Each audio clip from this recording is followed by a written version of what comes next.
We're telling your followers that you've started a live video. Oh, wow. This is probably, hello, everyone at Quip. Oh my God, she's here. She's here. So Nina is here. Oh my God, I have to do something. Kath is here. And then Nina is going to ask to do something. Nina, and then I view it. Go live with. Oh God, I can't believe this is all possibly working out. Like, I pressed a thing. Oh, she's here. How Am I are right? you? Can you hear me? Yes. Can you hear me? Louder. I need you totally. Oh, you need me louder? Yeah. How's that? Oh, that's beautiful. Oh my God, how are you? How hot are you? Well, how hot? Very hot. Yes. Shiny? I've got powder, but it's still. No, because it won't last. And because we're professional technical people, I did have a fan on in my room. Do you have a fan? No, it hasn't been that hot here until now. Oh, are we allowed to? I love your urgency. And do we know are we allowed to know what region you're speaking from for the readers? I'm in the Cornwall area. Cornwall area.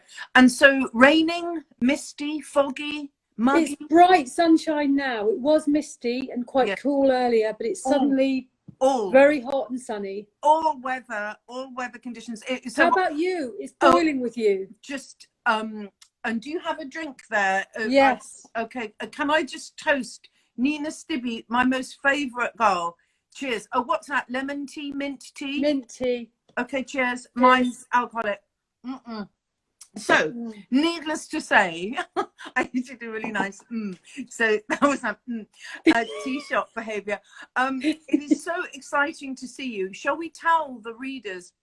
Oh, it's Camlet Fest. Hello, wonderful women, waving back. Loads of questions. But shall we just tell the group? It's not going to be about me. Just reasons to be cheerful. I've made markers. I don't know what the word sinuous means, but there's just not one word. It is just packed with words, which is probably what you want in a book, is it? But words. They're funny. Yes. 90,000 words in there. How long did it take you to write this particular novel? About 6 weeks. Okay. Are you doing that to be slightly mean? Yeah, I'm being naughty.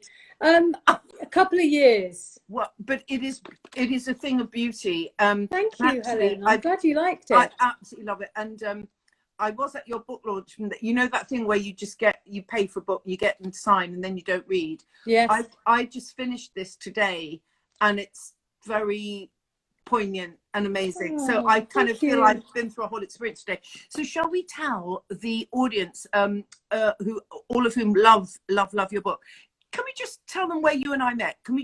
Let's just go back pre-Quip, before Comedy Women in Print. Can you just recall? It was a posh event. Yes. Over to you. It was summertime. Yes. In 2016 maybe. And we were at the Goring Hotel. Goring. Yes, royalty. In Mayfair or wherever, and it was very, very posh. And you and I had both been shortlisted. Making you say this so I can hear it. Helen was the favourite. Oh, but you always say that because you project. Helen was the favourite, and we were there at this. It wasn't the final event. It was sort of a launch party. Canapes situation but we were let down on that occasion. We were told then that neither of us had won. Did we know by then? Because I thought you had one. I assumed you had one. No. Anyway, there we were.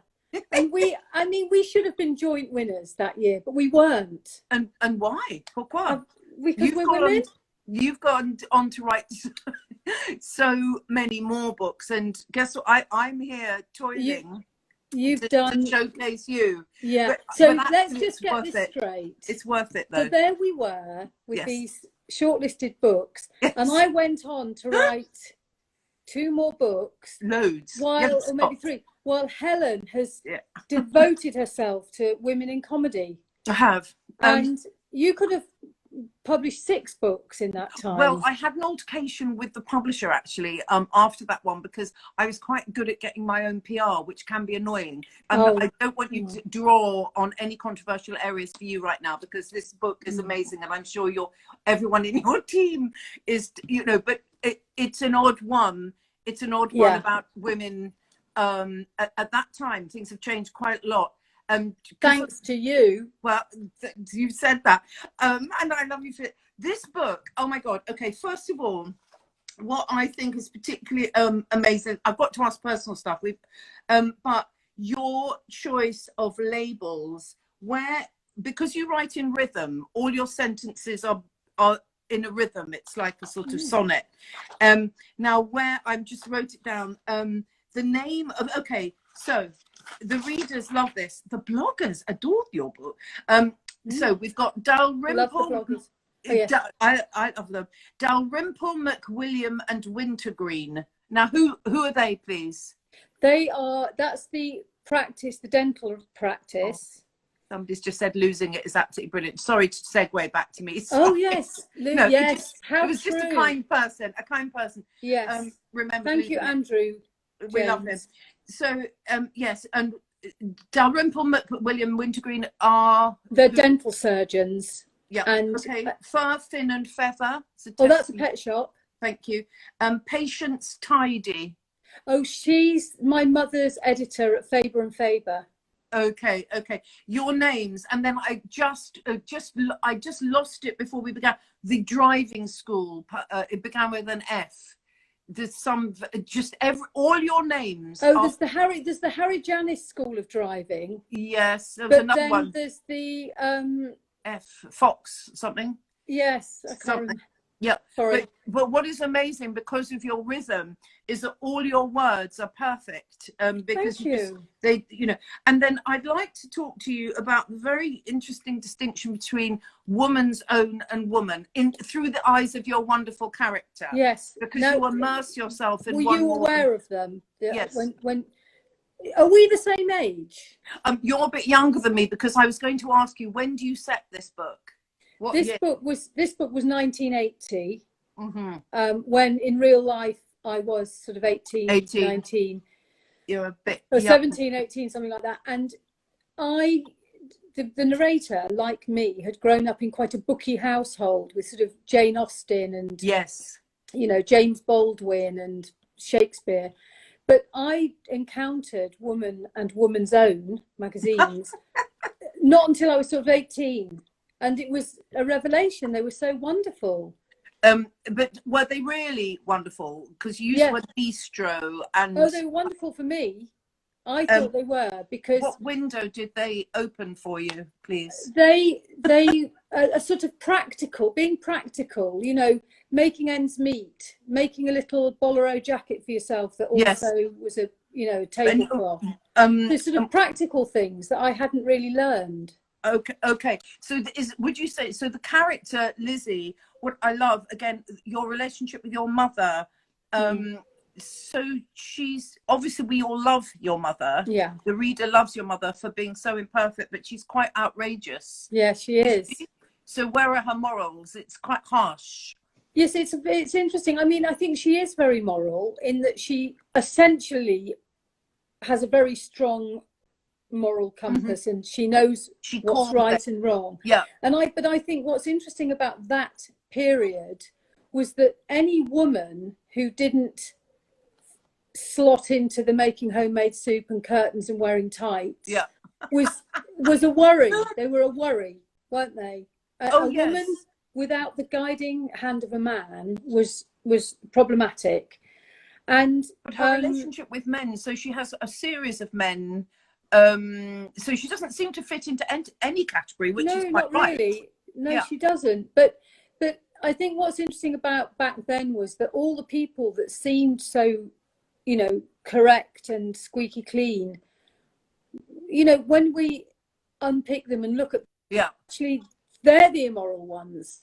Do you know what I'm saying? Because of I do say it again, because technically it went funny on a very key word. So I think that. So we were watching. Think of what we were watching on the television then. All these sort of healthy family television with, was it Ask the Family? Was it? Well, no, I think it's more recent than that. I think it was, we were watching, Jimmy Savile, and that was family entertainment, all these men, and the mother in the book, and indeed my own mother, who was driving around in a car eating a lollipop, was very worrying. And actually she wasn't harming anybody. She was just doing her own thing. So people were having sex. It was obviously before Me Too. I mean, I welcome all your reference points. I mean, when we meet again, when you and I on the Mensa panel, which obviously is the next step for both of us, we can deconstruct those kind of strange standards judgment. But you say, oh God, just the wordage. This book just has to be read for the words. Then there's a sex thing. So she has a friend. I mean, there's just no spare. It's dense, but it's economic. I know that might sound a bit contradictory, but it's so Melody is her friend, right? And Melody comes up with this very strange suggestion of sex, which I'd not heard of having sex in a contraceptual manner. Does that ring a bell? Yeah, well, I can tell you about that. Familiar with that. I didn't know at the time that it was a known thing. There's a Roman word for it, and I can't remember the Roman word. Yeah. Somebody clever from Cambridge will know it. Yes. Probably Angela.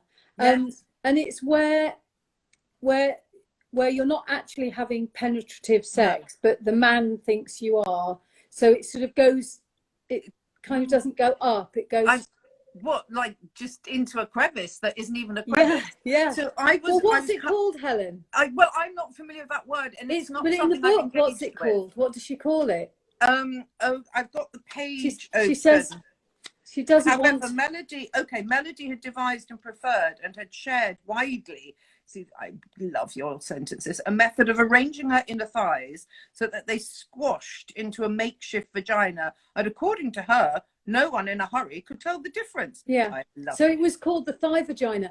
People did it. I had a friend that used to do it, and one day she said she'd done it so tightly that the man had got a nosebleed. No, where's the nose? Oh, you surprised me there. No, I'm sorry. Different elements of the thing. But I don't write about sex, Helen. That's the only. There's not much, is there? When you write, but it's very It's kind of elliptical. Well, it's more than elliptical, because obviously it's in your there's lovely Lizzie, is thinking about it, but she's probably thinking about her sandals as well. So what I like is that was a line I put in, thanks for laughing. But then so this is Liz's conjecture. But if not the pill, what? Durex? ? I couldn't see Andy in a Durex. It seemed wrong for him and embarrassing. The Dutch cap was inappropriate for me on emotional grounds. I mean, you are kind of conjuring that era of our mothers with the Dutch cap. The cap on the bathroom sink. Yeah. Well, my mother's was in the bathroom cabinet. And I remember going into those little cabinets you had the 50s and 60s, and I just saw this strange thing in a kind of a plastic bowl thing. And I remember taking it out going, oh, that's unusual, that's not talcum powder or anodine or anything. And I just remember taking it to show my father that subconsciously something was going on. I said, what is this? And he said, I think you should put it back. And that's as far as. But they were very tactile. They were very tactile. They were very inviting. Yes. Well, now we'd have them as a sort of a, to fiddle with, to relieve tension. Right. Yeah. Oh, yes. A worry ball. Yes. Oh my God. There's so many things I need to ask you. So this character.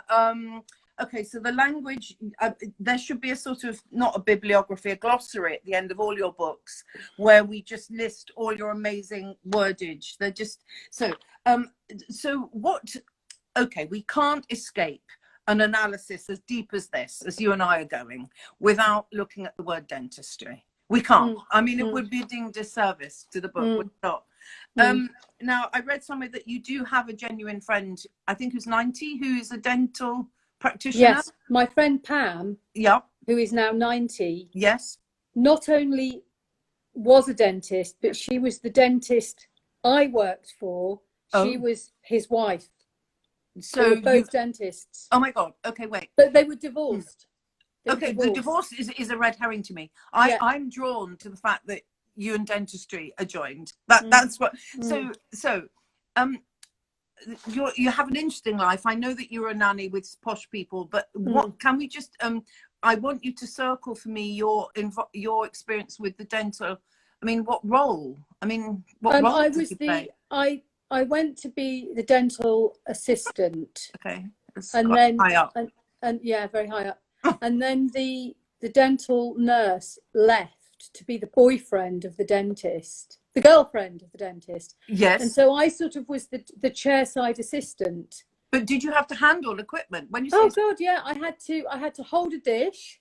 Oh my God. Yeah, and then the tooth would be plopped into it, and I had to suck out the. Oh, that, and it can be done badly if. That can be done because you can suck all their gut, all their inner mouth up. Well, you would know more obviously than most people. You can really get hold of things, and it's awful. Did you? What is beautiful among many beautiful This is a book of beauty, actually. Beautiful characters, beautiful souls, and what is interesting is that.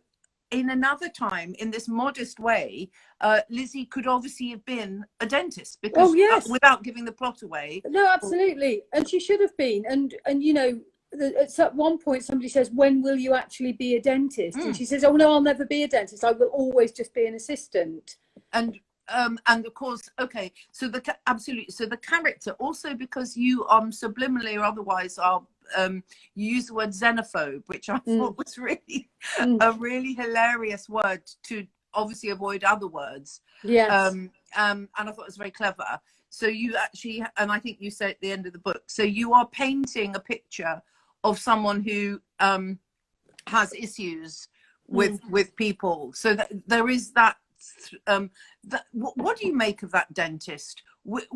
I didn't hate him. But I didn't like him at all. No, it was interesting because he is pretty awful.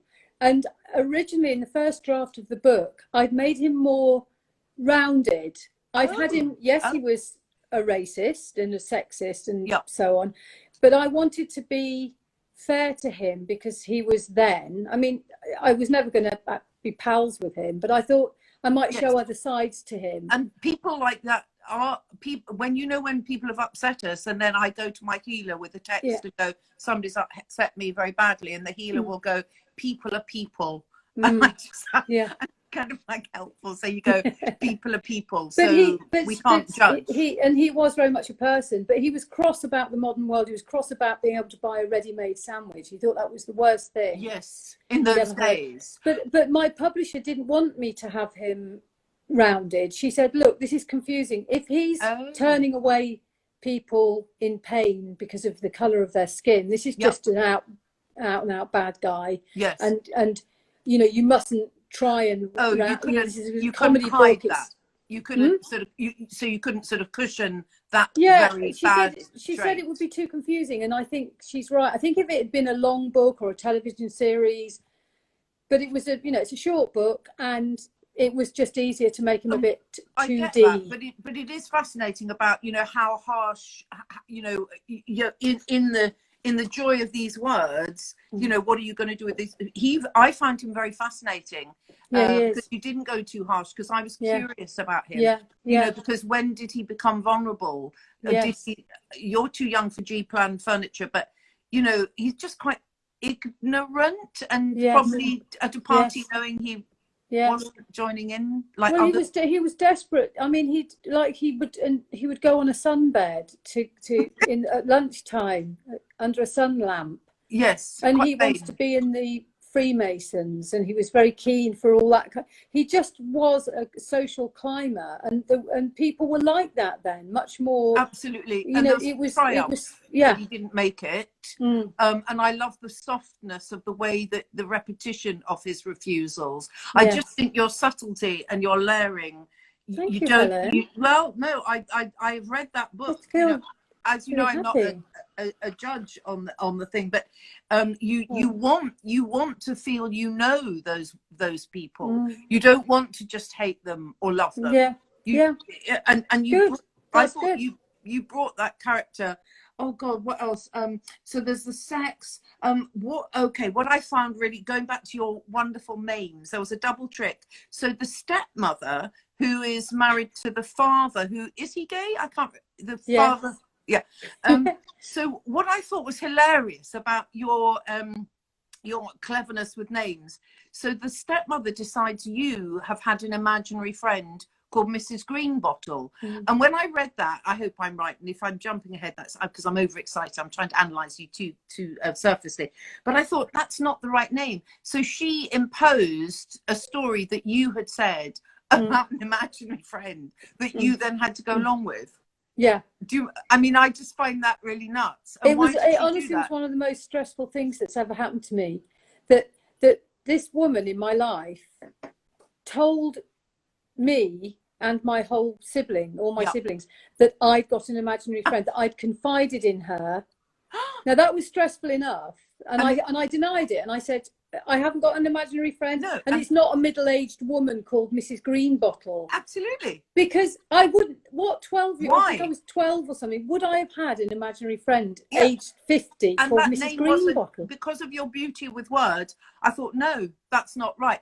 You see, you don't fail, you don't go obvious, you haven't disappointed me. So then I thought, well, no, this isn't right. And then, so what is with the stepmother? I just think it's hilarious how you collude with stress. The character colludes with stress. Is that you? Is that a bit of you? Yes, I mean, that I remember turning that imaginary friend, because if you think about it, it was her imaginary, my friend. So she kept, she insisted on it, and she said, oh, don't be silly. Oh, shouldn't I have told anybody? And I went, look, I haven't got an imaginary friend, But eventually I turned my imaginary friend against her. On her, I turned her on her. So I said, look, Mrs. Greenbottle doesn't like you. Mrs. Greenbottle says, can you stop being horrible about my mother? And then she talks about Mrs. Greenbottle. Yeah, I just thought, in for a penny, in for a pound. But she's a step. Because though she's not subtle, she just carries on saying what Mrs. Greenbottle, because it was a reality for her, and wouldn't say, oh, please do that amazing anecdote. It's really close. You're in the restaurant because for some reason Lizzie can't eat in public, which I find very funny. I just love all your cutaways and your things, and oh, please just punch, as they say, just all that, because I totally understand your world. I just do. But say that thing that happened when she was a child, when there was a double error in the restaurant. When the bread rolls didn't come. The bread with the choking, and then the other thing with the pipe. So just the most glorious, when this is made into film. And that's true. My father would take us for lunch, so he didn't have to take us home to his new family on the other side of the county. It was easier just to meet us. Well, I think he'd pick us up, or his chauffeur would, because he was quite posh. And then we'd have lunch. In the book, or you? This is true. Both. Okay, get it. And one time we went up to the top of Phoenix in Leicester. Yes. And in those days, it was a posh dining. Yes. It was a restaurant. It wasn't a cafe. It was a restaurant. So we were in there, and a man lit up a pipe, and he was told, could he not smoke his pipe? Could he just have a cigarette during the luncheon time? Yeah. And we were having roast beef, and somehow I started choking. Yes. But I didn't know whether to. The man had put his pipe in his pocket, and his pocket started smoking, and I didn't know whether to save my own life, because I was going choking, of course, or whether to say that man's on fire. Yes, and I think I did save the man before myself. And my sister then put her whole hand down my throat and pulled the meat out. But it's a dilemma, isn't it? Terrible dilemma for us all. But we've all been there, Helen. But I just thought the double whammy of the nightmare of social constraint behaviour. What does one do when one's choking? Does one own that one's choking? Yeah, no. So you're a child as well. So you're. I was a child, and also at the beginning, the waitress had brought all these little bread rolls, and we'd all attacked them. But my one didn't come. Well, can you see that? My bread, there wasn't enough, And I felt really, and obviously being that's quite obsession. And it might even have been the first time I met my dad's new wife. That may have been, so it may have been like I think it was the first or one of the first times. So it's all very stressful. In public with knives and forks and so no wonder. Terrible. That wasn't. And it did give me a fear of eating in public. It really did. Well, because one, you could quite reasonably choke at any second, and then also the dangers of other people also spontaneously combusting. Yes. No, but oh my God, and then I don't want to spoil it for people, but because I only read the last bit literally before meeting you now, I just thought, oh no, oh Nina, no. That was my no, Sorry. like that. But here's the thing. You just go with it. And then the funniest bit, because you're so literal, would you just seem to understand? Bizarre. I don't know, but I can't say the people got to read this, so I'm trying to be a professional and not say the thing. But there is a hilarious, but it made me laugh out loud so much, of when I think people just trying to do the right thing is so funny. And is there something you can't say because of spoilers? Well, I don't want to give away the bit, because that is such a kind of crux thing in No, you're right not to say the thing. But you gave me something back because you took away. Yes, I understand. And what was in your mind when you did that? So we're just being a little bit elliptical about that. But yeah, I knew that I couldn't drag you down without bringing you up high again. And I hope I did. Well, I think there was just one section when they were in a particular organization where things were said that made me laugh. But no, the sadness stayed with me. What was hilarious was the driving. Can we just hear about the driving instructor, the woman who had never had a pass? She thought that Mrs. maybe, Woodward. Yeah. She'd never had a pass, and I was supposed to be her first pass. Yeah. She just knew I was going to be her first pass. She knew it, and but I wasn't. No.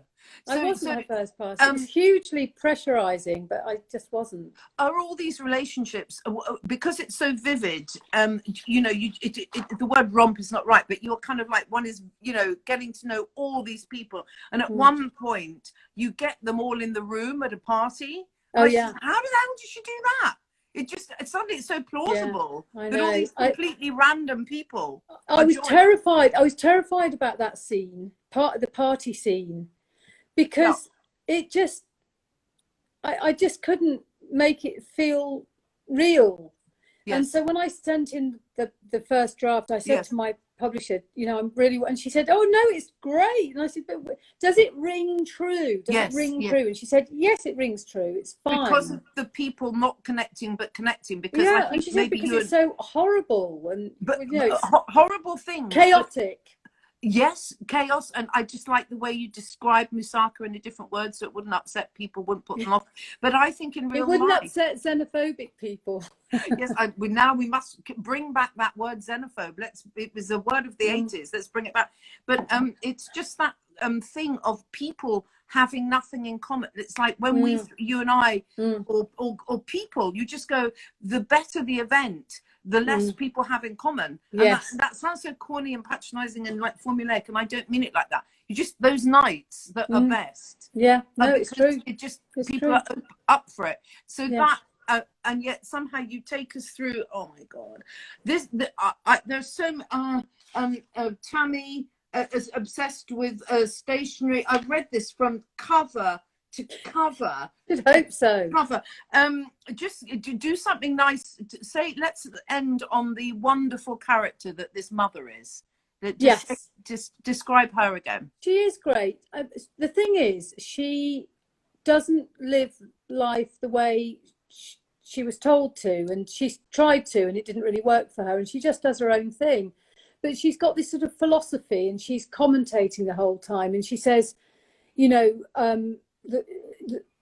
long hair doesn't suit everybody. She'll say long hair doesn't suit everybody, and not everybody should have children. Yes. And the thing is, in the 70s and 80s, all women had to suit long hair. Yes. Until sort of 1983. And they all had to at least want to, pretend to want to, or try to have a baby. And this character, this mother character of mine, says no. And actually, I like that thread in the book. I like that there's a lot of kind of, why the fuck would you have a baby? The world, our responsibility, our generation, although I'm older, is about the individual, because she was post Flower. Your mother, in the book, was after permissiveness, and sort of first waves of feminism. But it's just that we the society was still very sort of regimented and oppressed. We've got a question here. Could I ask Nina? Got to slip them in because I just wanted Nina all for myself. How did it feel seeing yourself portrayed on screen in the adaptation of Love, Nina? So it was wonderful. It was utterly, the whole thing was wonderful. Can you imagine? And Mary Kay played by Helena Bonham Carter, and Nick Hornby wrote the script. Is it on iPlayer? Can we see it? Netflix, I don't know. It's on. It's around. It was BBC, but I think it went on to Netflix. It was really great. It was great. So, I'm glad to have a question about it because it was fantastic. It was like a dream come true. Yeah, a dream come true. So your dream has come true, but it's deserved because when you came to London, I don't know if it's your gap year, you landed with posh people as a nanny. Yeah, I mean, so that was lucky.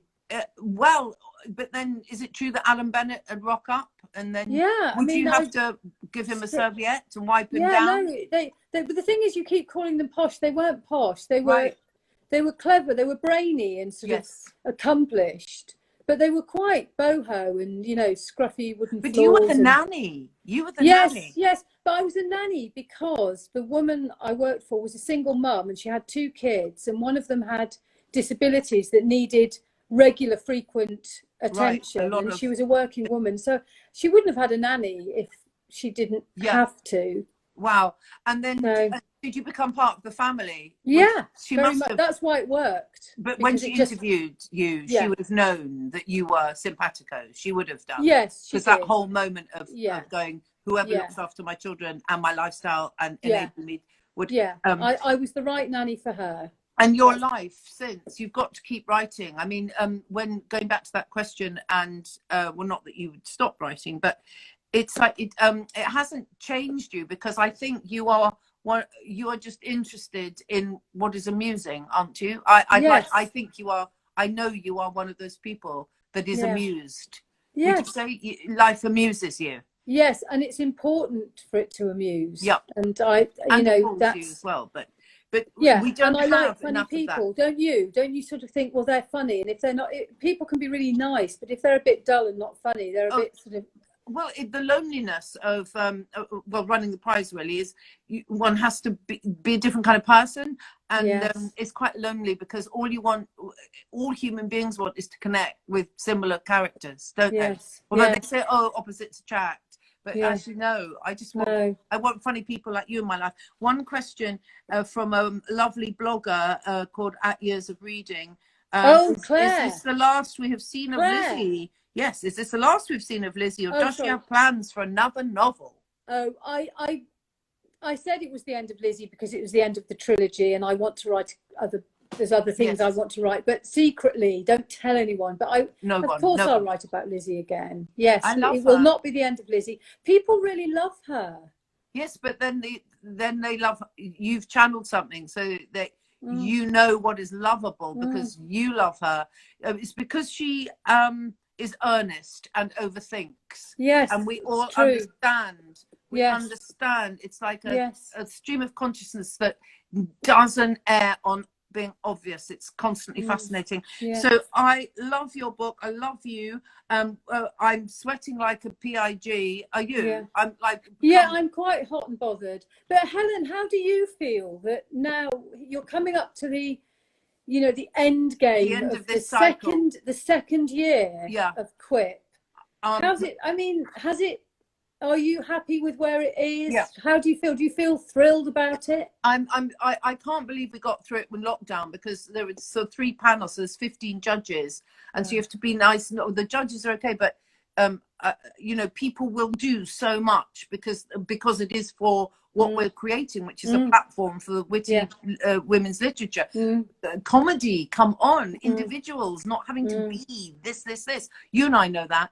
but it's every day I have to do things. And I know that I'm not sounding buoyant. I think it's really exciting. We've got through lockdown, and the winners you've done event, brilliantly. The winners event is on the 14th of September, and I don't want to give up.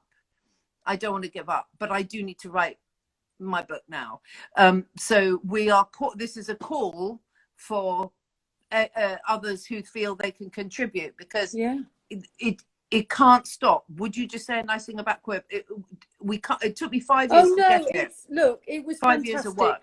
There was the Woodhouse Prize, and women just weren't winning it. And you won it. You and I have been snubbed. The next time.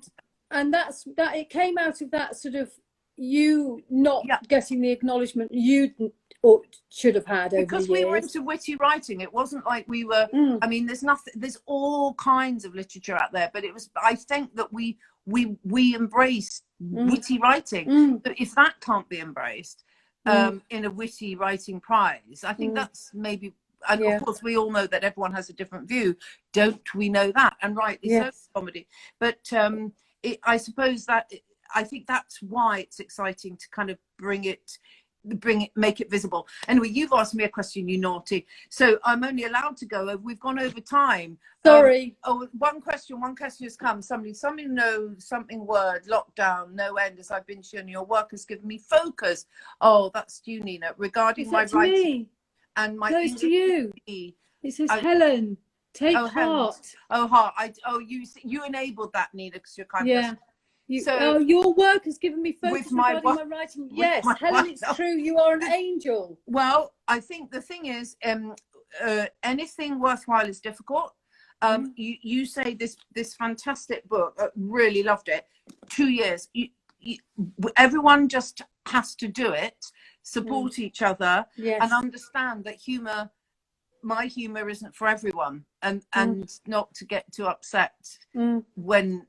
And you don't get the support. Women are complicated, and that is when we do our second conversation about how complicated women are. But I support what you've done. I absolutely love it. So thank you. Thank you for everything. Thank you, and we'll meet again. Sure. Reason to be cheerful. If you haven't read it, I suggest you read it now. It's one of the best things I've ever read. Okay, I love you madly. Bye. End. Are you sure you want to end your live video? Are you sure? Yes.